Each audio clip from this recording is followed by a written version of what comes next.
Hey everyone, how we doing out there today? This is the Flip Flop Investor Show, and again this week we are doing a live taping like we did last week, where we talk about real estate investing in the Inland Empire. Every week we get together and talk with a local investor or expert or newbie sometimes. Today we have a expert in training, if that's what we can call it. But we have a program now. We actually, every month, we're kind of going through these different phases of a real estate investor lifespan, or whatever you want to call it. So in January, we talked about, what did we talk about? Oh, goal setting. We talked about goal setting in January, and then in February, we talked about business planning. Mm-hmm. Now that we're in March, we're talking about finding deals. And that's what I'm good at. Exactly, and that's why we brought in our very special guest today, Mr. Tyler Hungerford. How you doing, Tyler? I'm doing great, man. I'm really excited to be here. Thank you so much for the offer. You know, I'm excited to have you here. We're just excited. We're just excitable people, aren't we? We are. We're just happy to be here. Very happy. Absolutely. So, Tyler over here, he runs acquisitions for a company in the Inland Empire called Community Restoration Group. Yep. Right yeah. there. Oh, yeah. For That's those of us. you watching at home or watching on the internet or YouTube Live or whatever we're streaming it on right now, we're streaming in so many places now. So many places. I don't even keep up with it. That's not my job. My job is real estate investments. Right. So, we pretend to be radio people once a week. It's great. But I'm wearing a T-shirt that says Community Restoration Group is basically the type of thing that he's trying to get to. His shirt says Inland Empire Real Estate Investment Club, though. I was going to get there. I was just killing time. You were killing time? Oh, okay. No, I wasn't. All I would right. never do such a thing. Never. You cannot kill time on the radio. That is illegal, I think. I don't know. We'll look into it. Hey, in the meantime, let's get back to finding deals. So, Yes. and let's just jump right into it. Let's do it. You know, like we're not going to beat around the bush here. Let's not beat around it. First things first. What do you do to find deals? Wow, that's a multifaceted question there, Exactly. you know, I figured you could answer that. I'm going to go to the restroom. No, I'm just kidding. Yeah, so that's a multifaceted question. So for me, I do a lot of different stuff. Okay, so maybe we should boil it down to the basics let's first. boil it down to the basics. So, okay, let's talk first. What is a deal? A deal is something that works financially for both yourself and the company that you're borrowing money from. So it's either it's a house that needs a lot of work, or it doesn't need a lot of work, and you're going to hold on to it and rent it out. You're going to find a property that's out there that may have a lot of damage to it, and you need to hire a contractor to go out and help you flip it. I guess it's a deal is something that makes sense financially for you to go ahead and go out and get a loan from either a hard money lender or a conventional lender or whatever it is. Partner up with somebody. Someone, with some money. So that's what I would consider it. Okay, to be a deal. Cool, I like it. So a deal is something that makes financial sense to turn a profit essentially, Right. or become a good cash flowing property. Exactly. Something along those lines. All right. Exactly. So that's what you're looking for, and these are single family houses. Currently, yeah, we're just looking for single family houses. We are expanding into the commercial realm. We are, looking at a bunch of different options in the area. So, with regards to commercial, but yeah, for now, it's mostly single family and some multifamily. Okay, multifamily being like two to four units. Yeah, just small duplex, triplex, and quadruplexes. So you will go out and, are you just walking down the street looking for these deals? You could be walking down the street and even in your neighborhood and trying to find the ugliest house in the neighborhood. That might lead to a deal. Maybe that person just can't financially support themselves at that space, and they need to move out, or they're an older person and they don't have a retirement plan, and their house is their retirement plan, but they just can't keep up with it because they're older and they just, they're having some trouble there. For me, it's mostly MLS acquisition is kind of where I come from. And what is MLS? So that's the multiple listing service. Yeah. That's where all of the real estate agents in the area put their properties that they have available properties that they have So yeah, so that's kind of where a lot of our deals come from, as well as some people who go out there and do a lot of door knocking or sending out mailers. Those are called wholesalers, and they send those deals over to us as well. So Absolutely. yeah, Okay, so these deals are just up and down the street. literally up and down the street. Yeah, you can walk in your neighborhood and start handing out flyers if you wanted to, or even just go knock on a door and see who's there and see if they might be willing to sell their house. So I was talking to an investor the other day, and he said that he's putting like a $5 Starbucks card attached to a note Okay. and like throwing them in their backyard because he knew they were back there hanging out. So he was throwing these Starbucks cards in the backyard of these people with his contact information in it. Wow. Saying, call me, and so I guess after he threw a few of them back there, they finally called him, Wow. and he's buying the house. So Are you kidding me? not kidding you. Who was this? I would love to say his name, but I don't know if he wants to be mentioned on the air. Oh, that's freaking brilliant. I love it. I just revealed he's a he. That's a he That thing. eliminates at least 50% of the population. Well, there you go. So I'm going to narrow it ask down you from after there. this Yeah, because right. I'm going to talk to you after this. That's actually a really great idea. I like that a lot. I don't really have I don't really know if I want to go and get hundreds and hundreds of dollars worth of Starbucks cards, but I mean, it freaking works. It freaking works. He's a door-to-door guy. He goes door-to-door okay. knocking on doors. Yeah. So this for him was a way to maybe get the attention of people that are Right. not answering, but he knows are home. Right. Okay. And that type of person that he's throwing stuff to, I know this guy. Then I know exactly who you're talking about. probably do. I totally do. And actually, that's a brilliant strategy from him. Good job. Wow. And I don't mean to interrupt, but can you hear me okay? Because I can totally hear barely you. hear me. I can totally hear you. All Do right. I need to up this? No, for because I you? can hear you just Oh, fine. you can hear me just fine. Yeah. Oh, I can hear you. I can hear good. myself.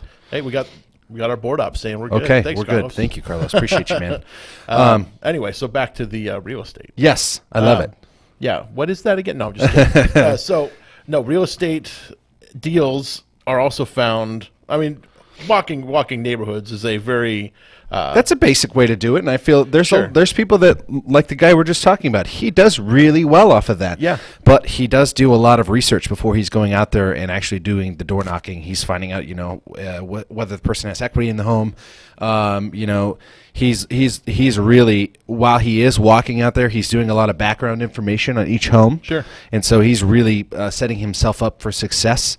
When he is going and talking to these people, because he knows how much they owe, he knows all of their needs and everything beforehand, and then he goes out there and he attacks. Okay. So he's from what I understand of him, that's how he does it. Yeah. So because he's using that system, NAMO, the same one that we use, You're referring to FindSellers. FindSellers.com. So he's using FindSellers.com to find. Man, what a tremendous resource! It is that a website great is. resource. So he's finding a lot of deals from that, because he's doing target marketing with that That software. Excuse me. Yeah. And then he's researching everything. I mean, this thing gives you literally everything you need to go out and find Find deals. sellers, right? I mean, Literally it's like, find it's like the sellers. name says itself. Yeah, I don't know, it's so, weird. They thought those guys are smart. They are smart. So James and Matt, good, smart guys. Super smart. So shout out to them. Whoop whoop. Yeah. So yeah, I mean, he's really utilizing that along with PropertyRadar.com. He's using just a lot of different information to help him find these deals. So Now, Property Radar, you mentioned Property Radar. This is something maybe we should mention too, because a lot of people use Property Radar to identify people that are in like pre-foreclosure, Right. Or like, they even find bank-owned properties, Right. stuff like that, potential short sale opportunities, which, I mean, we went to a conference yesterday. We did. We got to see all the new data that's coming out very recently. limited right now. Yeah, that is a there's- very limited market. Absolutely. The people that are currently in default and things like that are, very, very slim, because their equity has come back, or their, Right. or the values have come back to the point where they might have a tiny bit of equity now. Yeah. And if they did need to sell that problem house, they can get rid of it, Right. and not Make have to a little lose bit of money. money. Maybe Right. make a few bucks. Right. That's. So yeah, they're harder to come by, those bank-owned stuff. Oh, but man. a lot of people use Property Radar, and it was a really popular thing. I actually, not to say anything bad about it, because I think it's great software. I just canceled my subscription to it. Oh, did we cancel our subscription to it? I 'Cause was just going to have a bunch of people use it too. Oh man, I logged into it 0 times in 2017, so I figured this was a waste of money. I mean, I get what you're saying, but now we've got another thing that we're going after, which is like citations from different cities and stuff Yeah. like that. So I thought Property Radar would be a good way for people in our group to find information on each individual. that actually lives at those places. But I guess we could use findsellers.com, right? It's very Absolutely. similar information, is it not? Well, it's not actually. I don't think that's one of the things they have in there in Find Sellers is for citations. But there's a place you can go to get that information. Okay. And it's not. You don't have to pay for it. Okay, where? You can go on the county websites and look look up code enforcement violations, things like that. Oh yeah, well he's already got those lists. I'm saying that he's already found all those lists. Now we're going to each individual property and we're trying to find all of the individual property owners and stuff like that. So that's why I said we should consider getting that again. Maybe. Okay. We'll look into it. I know Sean O'Toole. He's the owner. Oh man, he's great. He's so smart. Very smart guy as well. Oh, if anybody out there ever wants to learn a lot and find out when Sean O'Toole's speaking somewhere next. And, seriously, the guy's a genius. If he was to just sit down and read the dictionary, I think I'd probably go. I would go and I would listen to that, and I'd be like, wow, this guy's so knowledgeable. He knows exactly what to say. Yeah, and you could put some very clever remarks behind the words he's reading. Yes. Mr. O'Toole. Yeah, Mr. O'Toole. He's a good lad. But anyway, so using a lot of these different softwares, you can go ahead and get some background information for yourself, so that when you do go and you do door knock, or you go and you make a phone call, you have some knowledge behind you, which makes you feel more confident, and really allows you to speak to and ask questions to the seller. Yeah. So. And that's a good thing. It's totally a good thing. But, a lot of the door-to-door stuff, when you're talking to sellers directly at the door, is so personal, and you really have to know what you're doing. You really do. You're going to mess it up. Because, you're basically asking for these people to hand over, very kind of sensitive financial data to you, and things about their home. I think a lot of people are surprised how much information is publicly available about them and in their homes. Right. But then there are some things that are not public, that you have to get from them. We might need to call their lender and get some information about their loan, their payment status, other stuff like that. So, it's a big thing to ask for. Yeah, I don't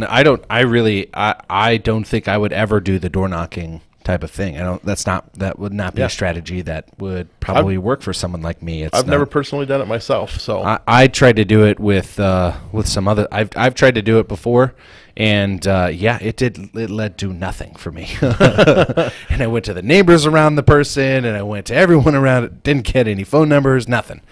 So. Wow. I know. It was a bad day then. It was a bad day. Yeah. So it didn't really work for me. There's a lot of those. For our friend, it works a significant amount of time. Yeah. But it's probably because the neighborhoods he's going into. It's not just that. It's you get a confidence in a you find a way, you find a cadence to talk to people, because it's sales. This is a sales thing. You have to not necessarily convince them to sell, but you have to convince them that you're the right person to be dealing with. Right. And so he's very good at starting the conversation, moving it in the direction it needs to go, and getting the information he needs from them in order to come back to them with something of value, and it's tough. That's the hard thing, is providing value to them. Yeah. Where, a lot of people they own a home, and they, that's about the extent of their knowledge. They bought it. They had no idea what they were signing. And, they don't really understand how real estate transactions work. They don't understand a lot about how mortgages work and how you can negotiate your rate later on. You can do things like this, but people don't know it. So they, when somebody shows up, having any information beyond their basic knowledge is usually a good thing. But, heck yeah. So that's the basic way. It's a basic way. Walking houses, knocking doors. Yeah, and you're going to have to go through 1,000 to find one. Sure. Imagine the amount of time it takes just to walk between houses. Right. So if you find a huge neighborhood with 1,000 homes in it, how long is it going to take? Probably a month. You think it'll take that long? I wonder. I've never done the math. If you do it every single day, and if you only have a specific amount of time when people are actually home, right? Yeah. So, and then you have to hit all those houses and then hit them again. So if you missed a house, then you need to come back to it. Yeah, that's true. I was kind of assuming that part of the 1,000 would be 900 of them didn't even answer the door. Oh, well, that's fair. Because I know, for me, in my own home, if somebody knocks on the door, I just don't answer, because why? Yeah. If somebody's coming over that I know they're coming. Okay. You know, like if somebody's knocking, I just don't bother answering. Yeah, because I am exactly the same way. It's not that it's a safety thing. It's just I like my time thing. Yeah. Okay. Fair enough. I don't want somebody trying to sell me something I'm not going to buy from them. Sir, are you interested in selling your home? Let me tell you why you actually should sell it to us. Oddly enough, I don't get a lot of people knocking on my door anyway. But of the people I have answered the door to, not a single one of them has ever tried to buy the house. I did have one realtor come by my home, and I've lived there for 11 years. I've never had anybody come over except for one guy who was an assistant to a real estate agent. Okay. You know, and he was out basically passing out her flyers. Oh, wow. You know, and like he said, you know, you're looking to list your home, and I'm like, no, but he was just terrible at it. He had no follow-up system. You know, because that's the big thing with door knocking, and that's follow-up is huge. Follow-up is huge, and not just in door knocking, but in every aspect of of deals and leads and all this kind of stuff. You have to, you know, like they may not be selling today, but you could ask, you know, you mind if I follow up with you in the next 6 months? You know, and 6 months later, just put it in your calendar. Call Tyler, you know, about his house on 123 Main, and then call you.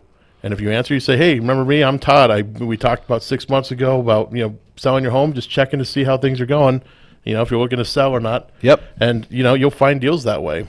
I know we found our realtor because he called on, we had a house we were selling up in Victorville, and we had an agent that we ended up not liking and not agreeing with. So we fired the agent and we, you know, canceled the listing. And so this guy, our realtor, Connor, he was calling out expired or whatever listings, and he called me, and he was the only agent that called. Wow. And just the fact that he was willing to call was like, for me, I'm like, yeah, you're hired.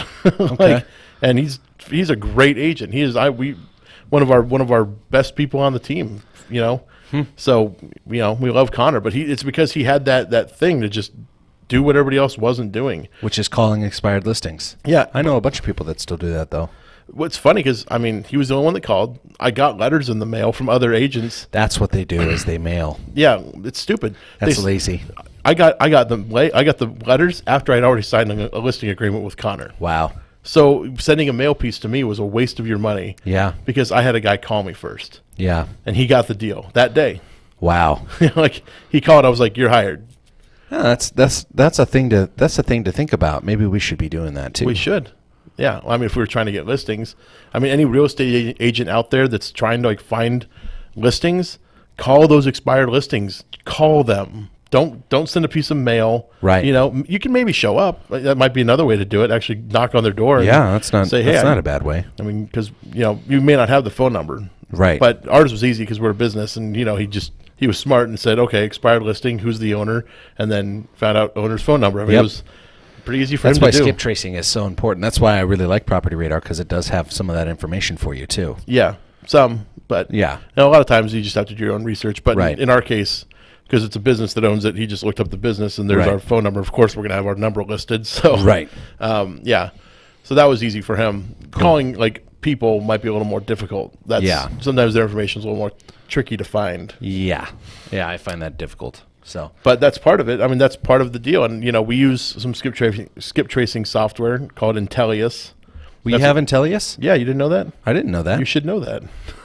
Now I do. Yeah, we have it. So when we have a deal or a lead come through that, you know, we need to find out where the owner lives or where the owner what their phone number is. Intellius. Yeah, we can get email address, phone number. Seriously? Yeah. Yeah. So. I have thousands of things we could go and do that with. Then you should have asked.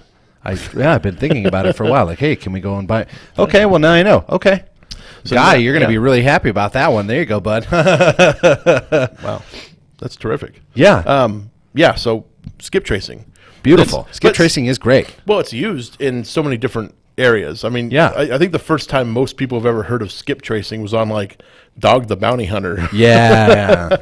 You know, like, because they have to find these people and they have to find beautiful mullet. Oh, yeah, it is just flowing in the wind. Oh, it flowed. You know, I think he still got it. I saw a picture of it. I would hope he still has it. At least now it's iconic. You know what I mean? Yeah, it's brand. You can't get rid of it. Yeah, you can't get rid of it anymore. I can't wear shoes anymore. I have to wear flip-flops. You have to wear flip-flops. Yeah, and it's unfortunate because my feet get cold sometimes. He's got cold feet, guys. Yeah, I'm getting cold feet. Are you going to warm them up? No. Okay?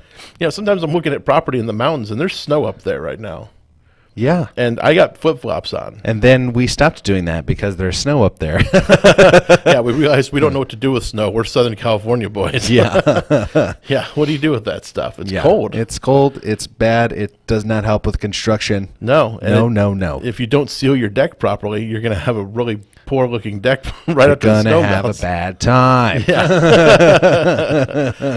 I agree. Yeah. So, yeah, we don't do anything So else there. skip tracing, yeah, that's another great way to work on stuff to find deals. I mean, It's essential, really, because, when you're going after homes that are in distressed condition, it's possible that people don't even live there that own it. right, And in fact, it's very likely they don't live extremely likely. there.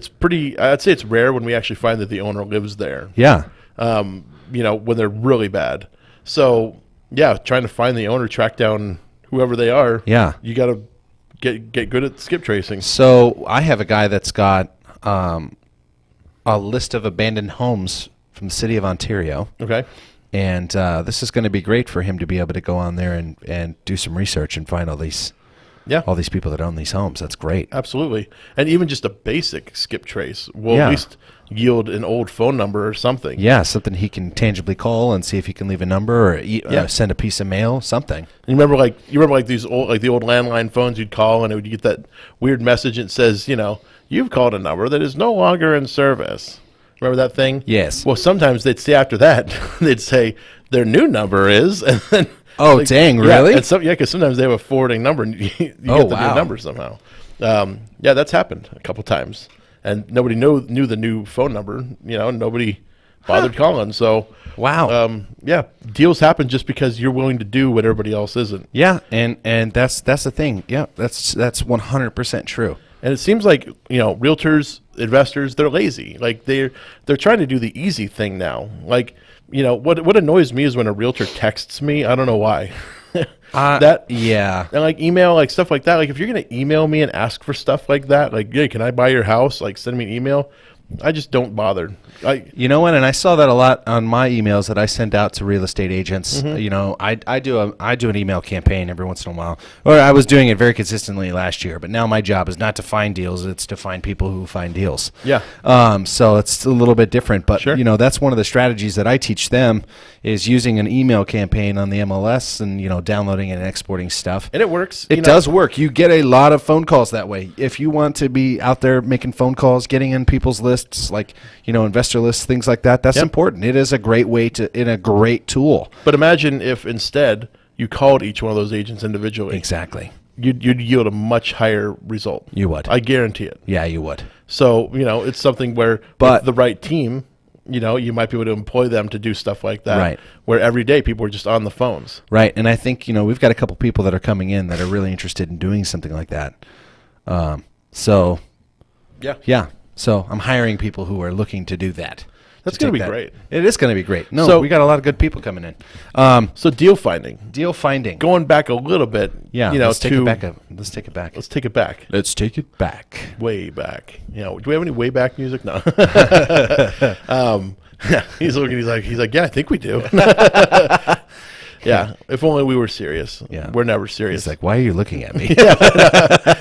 Oh, man. So we to find the deals. Obviously, there are deals that are not distressed looking, Oh, very true. which is kind of a funny thing for some people. They think every house we buy needs hundreds of thousands of dollars worth of work. And Oh, it's- God, that's it's rare. A partial burn.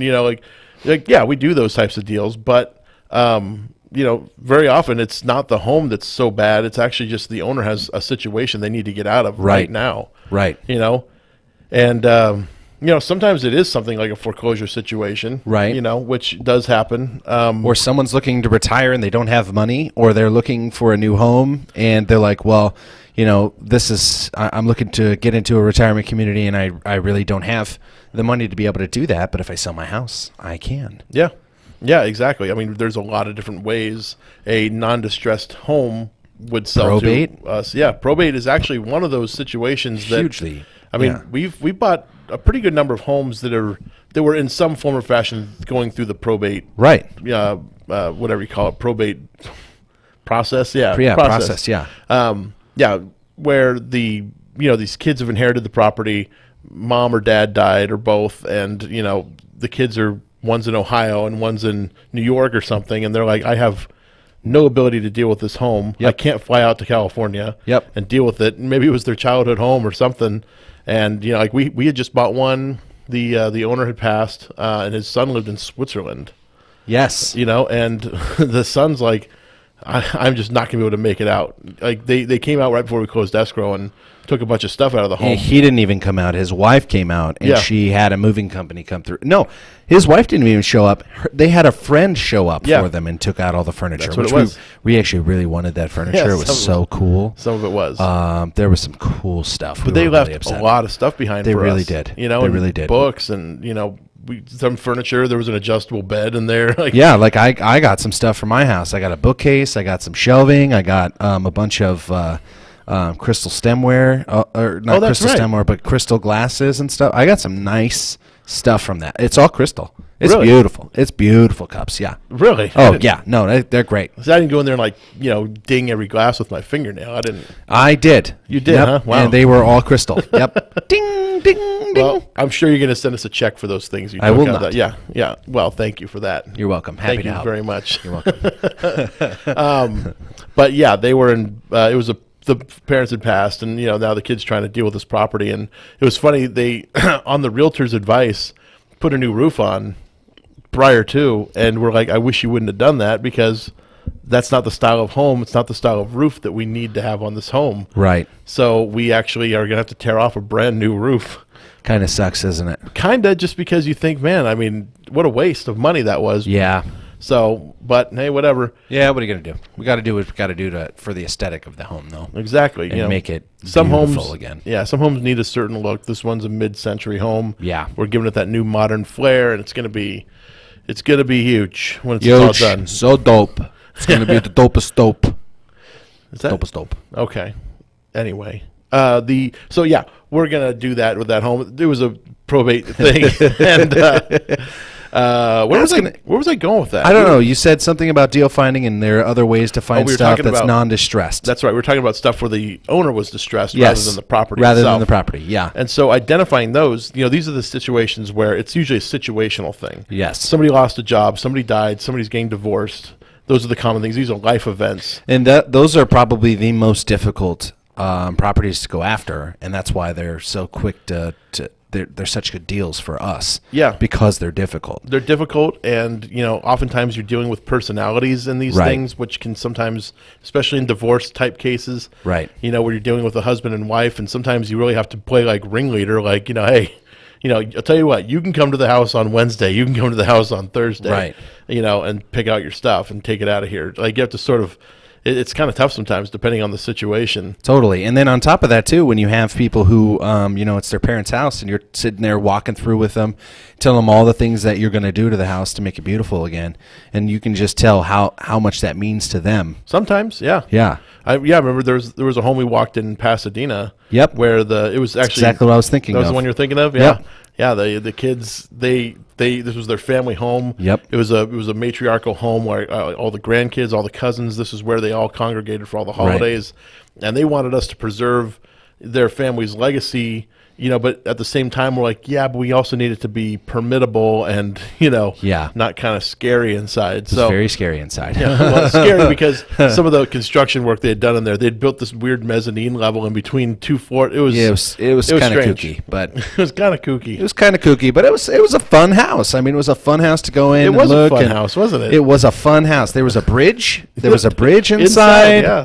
It was all Italian motif, so I loved that. Yeah. Because I happen to be Italian. There should have been a hall of mirrors because there it should was have a been a fun hall house. of mirrors. Yes, a fun 100%. house. And then there was one that I walked recently up in Phelan, and I had the owner there. We had bought it from a foreclosure, actually. Okay. And she was sitting there telling us all the different things she did, and she was a contractor, and you know she was a woodworker, and how all the different things that she was trying to do to the home and trying to fix it here, do this, do that. And you know she ran out of money, and you know was crying that she had to let this thing go. Sure. And so it was kind of sad, but also kind course. of cool because I was telling her, the things that we would do to make it better and to bring back that life to it. She was crying because of, all of the amazing things that we were going to do to make that house available for a small family. Sure. So it was kind of cool to see that too. It's it's tough for a lot of people, and it is tough. We've seen the emotional gamut, of people. Like, you get the people that are just relieved, so relieved to have this burden relieved from their lives. Like, they want to do more for us. Like, you don't need to do anything for us. Like, we did this for you, and like, we're going to make money. That's why we're doing this. Right. I mean, it's, but it's also, we are helping these people out, and it's hard not to recognize that after enough time doing it. You're like, wow, we really are actually helping people. Because I know in the beginning, when you talk to some people, it really feels like sometimes you feel like, man, are we taking advantage of people? And there are people that have told us we're taking advantage of people. Oh yeah, I hear that all the time. I'm like, I'm not taking advantage of anybody. Nope. Because I'm making my best offer. I'm not offering them some low ball, because a low ball offer to me is less than what you're willing to pay. Right. And I'm always offering the best I can do. Right. And if they take it, that's because the deal worked for them. It's not taking advantage of them, because I'm not the only person in town making offers. Right. I made the best offer, and that's why they went with me. Yep. So, I hear an alarm out in the parking lot. It was mine. Oh, wow. Would you look at that? Yeah, that's not good. Yeah, I got it.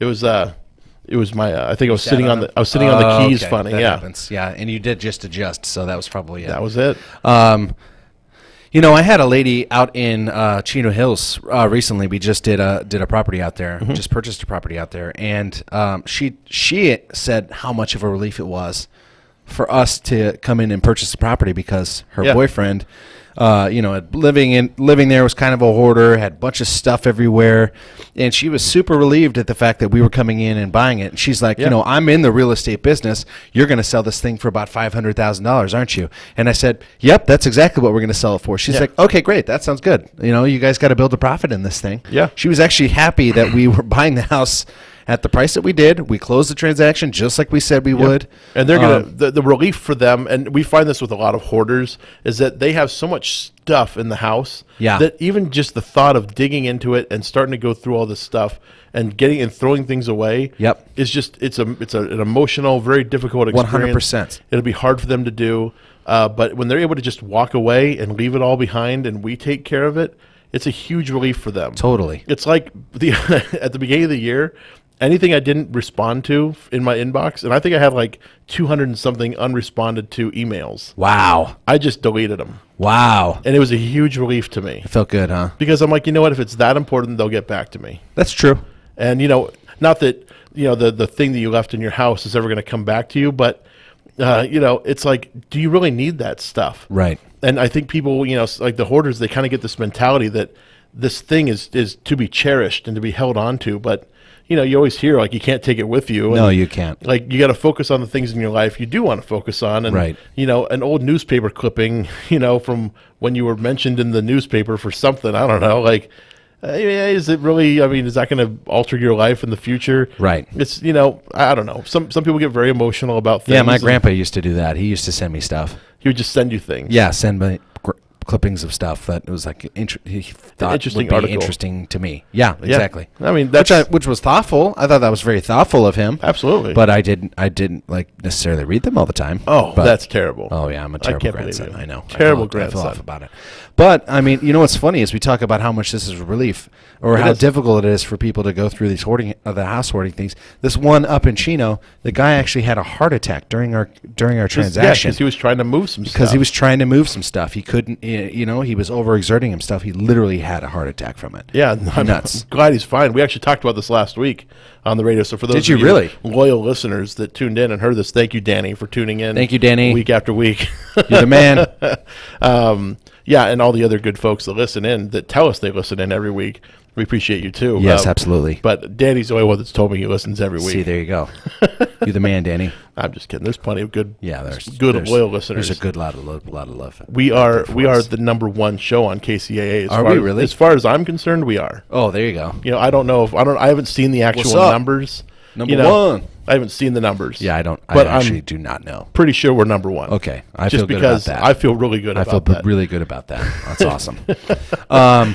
So you talked about this last week. Yeah, we did. We talked about the man having a heart attack. And Wow. how we almost lost the deal. We totally almost lost that deal. That was Because- kind of scary. Well, had he had the heart attack and passed away, that would change things dramatically. Oh, 100. Yeah, 100%. So, but I think actually, and I don't know. We have to check with an attorney on this. I think he had actually done everything already in escrow. Everything was signed. I think they were just waiting for us because we were wiring funds on We Monday. were wiring funds. And he had a heart attack over the weekend. So Yep, that had was we it wired, exactly. I think we still would have closed. Really? I think we would have, and it would have gone into probate, the funds. Wow. Actually, it probably would have gone into his checking account, the funds from escrow, and then the account would get basically seized or handled by probate or something. Interesting. I don't know. We'd have to Well, find we out. should ask someone about that. Because if nobody knows he passed away, we'll just assume that he got the money and all was good. Yeah, I mean, after he signed everything in escrow. yeah, everything was signed and ready to go. Our contract was signed and ready to go. We accepted everything. Yeah, so they were just Wow. waiting on our funds. Yep, So, that was it. I don't know. I actually cannoli. thinking about it like that. I'm like, we probably would have closed, and then would have had to find that out later and been like, oh my god. Yeah, I would have felt awful about that. I still feel Absolutely. awful that he had a heart attack because Sure. he's moving everything. But, I mean, that was what he wanted to do. He didn't want to just let it all go and leave, even though we did offer him to just leave it there and we'll take care of it for him. We're actually helping them move. So, Yeah. like, whatever they have tagged or whatever. Well, yeah, we had to hire a moving company. We're like, Yeah. come on, you can't do this on your own. Yeah, Stop, please. Let us hire you a moving company that is like, we're not heartless, Right. And I mean, we were. He was fine with doing it on his own, but He was, after that, yeah. it's like Yeah, just, I know, it's the come right on. thing to do. Yeah, 100%.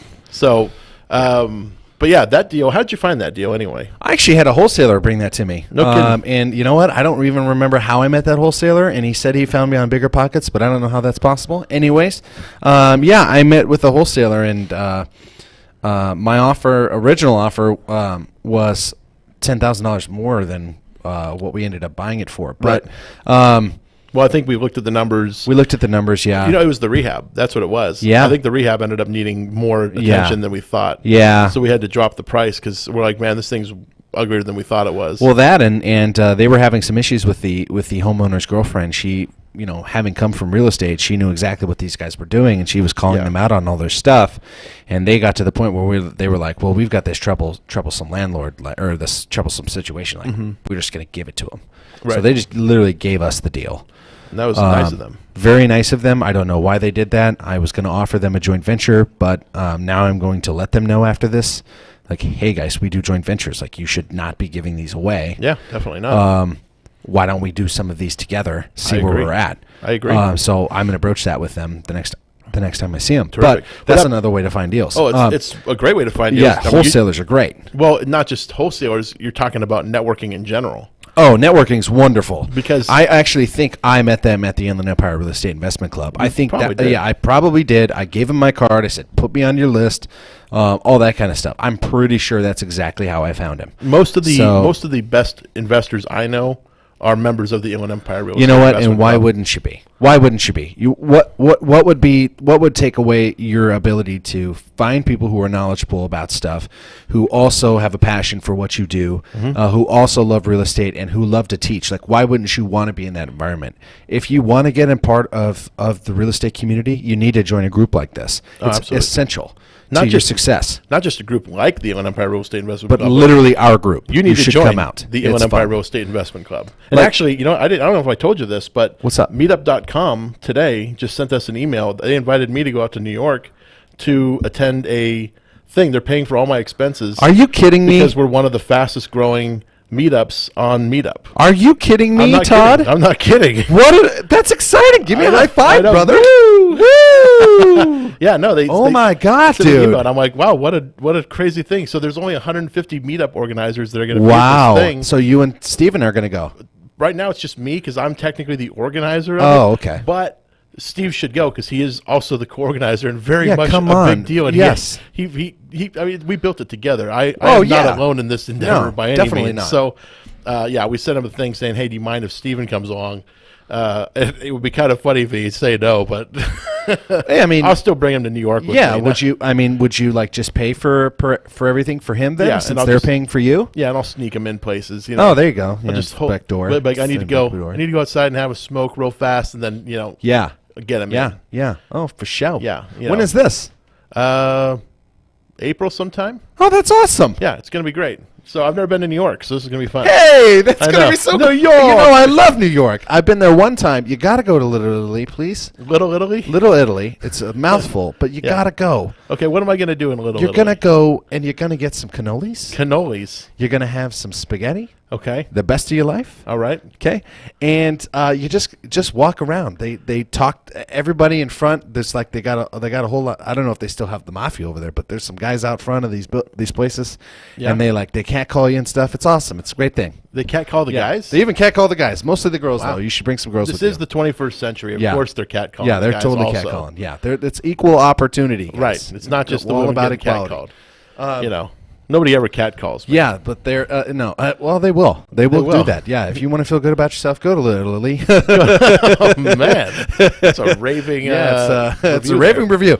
No, but seriously, the food is just incredible. So I mean, right. if you're gonna, you need to go at least one day, and it's over. It's over by the shopping district too. So if you want to get some cool clothes or whatever for your kids, That's all I do. I'm just a shopaholic. I know you're a shopaholic. Some I retail know you therapy love while it. I'm out there. Yes. Terrific. Soho, I think it's in Soho. It's right by Soho. That's where I'm going to be. Really? It's in Soho. Yeah. Seriously? That's where. Yeah. Dude, that's where they're putting me high up. five! Woo, woo! All right, We're that's so high-fiving a lot exciting. today. We are high fiving machines right now. My hand's I am gonna be so, sore tomorrow. no, my hand hurts.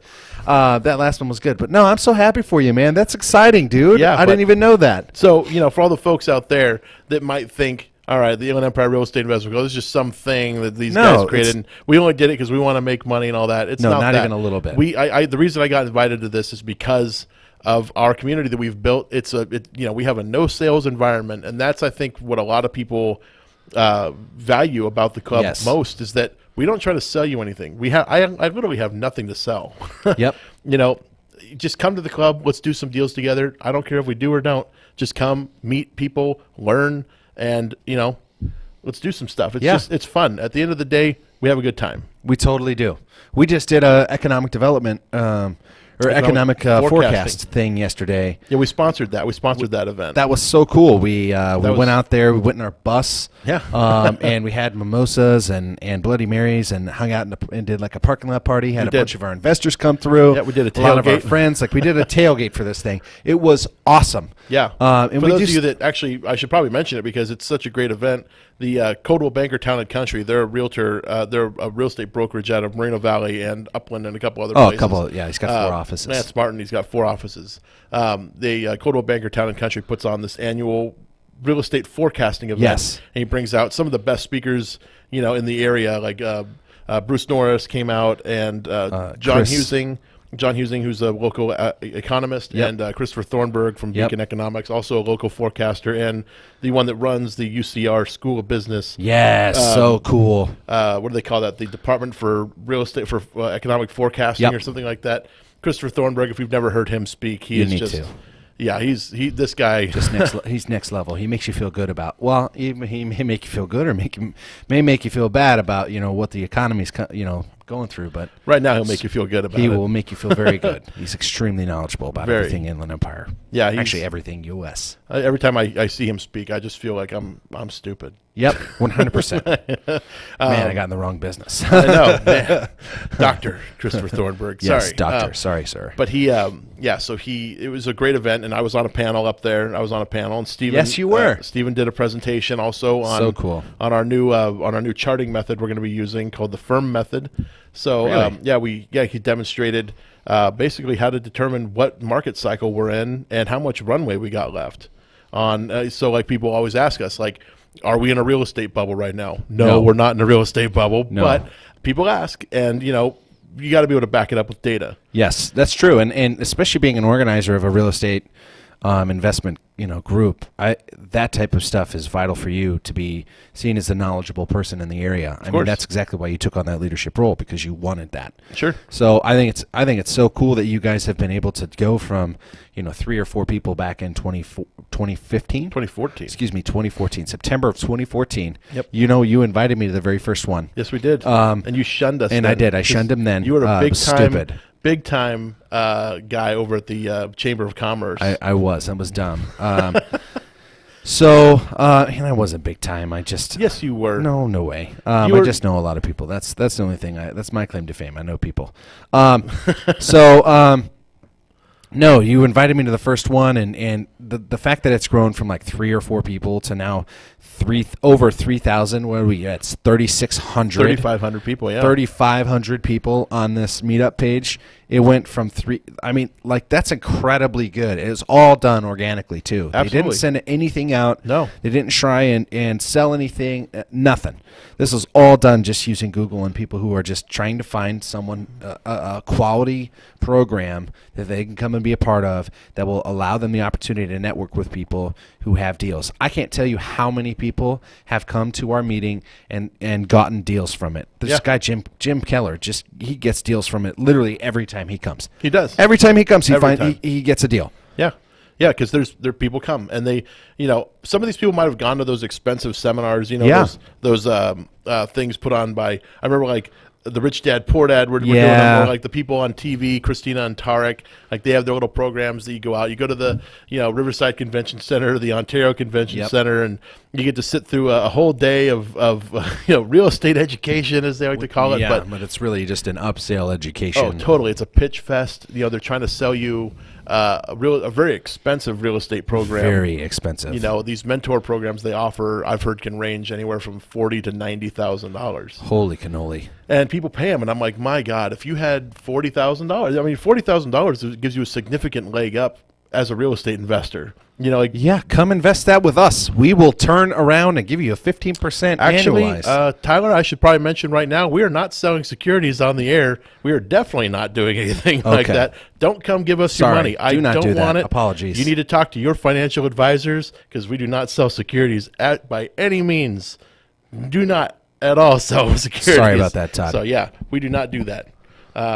Go talk to your registered investment advisors before you do anything like that. Okay, fair enough. But if you are looking to invest some money in real estate, we do have some things you can check out. But we don't sell securities at all. Yeah, we got to make a disclaimer there, because this is true. There are regulations in the United States about securities and stuff, and we can't just tell people we do that. That's preposterous.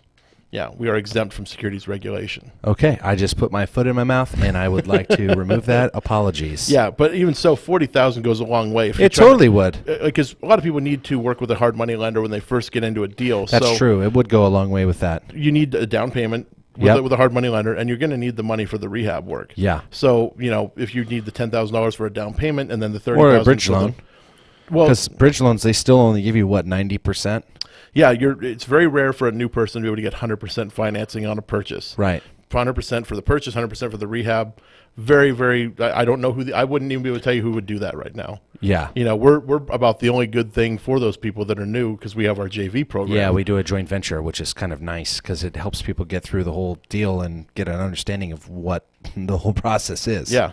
Yeah, so that's an option people have. But working with a hard money lender, if you have cash, it's actually really easy to get into a deal with a hard money lender if you have the cash to cover the gap. Oh, yeah. So, $40,000, instead of giving it to one of these organizations, just go out and do a deal. I mean, now is about the best time of any in the market to do a flip. Oh, totally. And you'll make some money. And there's actually, you got a little runway in there where you may not do it perfectly. You might screw up. But, I mean, if you're like me, I learn from mistakes. I don't learn from, doing it right. Oh yeah, I mean that's the important thing. I make mistakes every day. We just sent out a huge mailer, which is another thing that we use to find deals. We just sent out a huge mailer, sent it to totally the wrong people. We got 3 responses from it, and the mailer was the wrong thing to use. I used a distressed sellers mailer, and I should have just come up with something of my own, and just wasted $400, and I was very happy about that. No, I was not happy about that. Sorry about that, Todd. Sure. No, it's fine. Okay. $400, you know, it's not that big of a deal. It's marketing, it's an experiment. But Right. actually, what we did get back is something we need to do something else with, which are all those undeliverable Yes. letters. I don't know what to because- do with that. Talk to me. Okay, so undeliverable letters, what does that mean? Well, that means they don't live at the property anymore. So what does that mean for us? I mean, as a real estate investor, That means that I need to look harder for them. Yes. yeah, you got to skip trace, find out who the owner is and where they are now. Yeah. Because if our letters are not getting to them, nobody's letters are getting to them. Oh, there you go, Todd. I didn't even think about that. So we have to figure out what we can do with these letters. You know, we got to figure out what we can do with these letters that are coming back to us, because they're those are leads that nobody else is getting to them. Oh, that's a really good move, man. Absolutely. I didn't even think of that. Yeah, so definitely hang on This to is those. why you were the expert, and I'm an expert in training. Yeah, that's true. Yeah. Sorry, I didn't mean to Here I call am. you- I have foot and mouth disease here. Yes. A couple times today. Oh, man. I know. Jeez. Terrible. It's pretty awful. Yeah, we got to go over all those securities laws with you. That's That would be important. That would be good. it would be good, especially before we go on the radio next time. Yes. You know, because Sorry about that. No, it's well, not good. well, luckily, I don't run any of the financials. I only No. just run the acquisitions. You so are here for looks only. I am. folks. Yes. Yeah. So I'm the deal finder. I don't run any of the finance, and I don't hold any of the licensing. So No. that was my fault because I didn't know any of the regulations. So sorry about that, SEC. No, the thing is the people that we do work with, our investors, these are pre-existing relationships. Yeah, have. we've already These are known them. People we've known, we've done business with them for years, Right. and those are the people that invest with us. Right. We don't just take people off the street. And This put is their true. money I into- should have said that. My bad. That's why we have to make the disclaimer whenever we start talking about securities, because we don't want people to think they can just give us money. Yeah. I've had people try to just give me, they're like, can I just Oh, really? borrow you money? And I'm like, no, you can't. If you do, I'm taking it as a gift. Like, if you wire me money, you're not getting any of it back. So Otherwise I mean, it's- this is a good thing to talk about too in deal finding, because if it's important, especially if you're finding a deal and you're going out and trying to find money, you can't just go out and say, "Hey, I've got this thing.